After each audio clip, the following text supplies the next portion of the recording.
ایک صحابی نے عرض کیا کہ یا رسول اللہ صلی اللہ علیہ وسلم،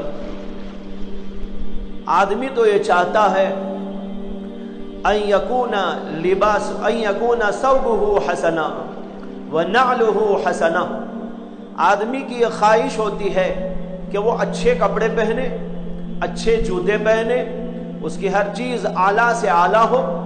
آدمی کی فطرت ہے، آدمی ایسا چاہتا ہے، کپڑے اچھے پہنتا ہے، جوتے اچھے پہنتا ہے، چیزیں اچھی خریدتا ہے، اچھی چیزوں کو استعمال کرنا چاہتا ہے۔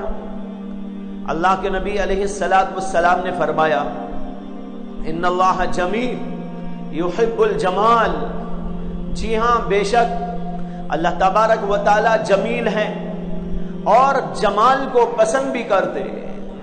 اچھے کپڑے پہنو، منع نہیں ہے، اچھی چیزیں استعمال کرو، یہ اللہ تعالیٰ نے منع نہیں کیا ہے۔ اللہ خود جمیل ہے اور جمال کو پسند کرتا ہے، لیکن یاد رکھو کہ الکبر بطر الحق وغمط الناس، لیکن کبر کے معنی وہ نہیں ہے اچھے کپڑے پہننا تکبر نہیں، اچھی چیزیں استعمال کرنا تکبر نہیں، اپنے آپ کو خوبصورت بنا کے رکھنا یہ آدمی کا تکبر نہیں۔ تکبر یہ ہے الکبر غمط الحق بطر الحق وغمط الناس، فرمایا کہ وہ یہ ہے کہ آدمی حق کو ٹھکرانے لگے اور لوگوں کو حقیر سمجھنے لگے۔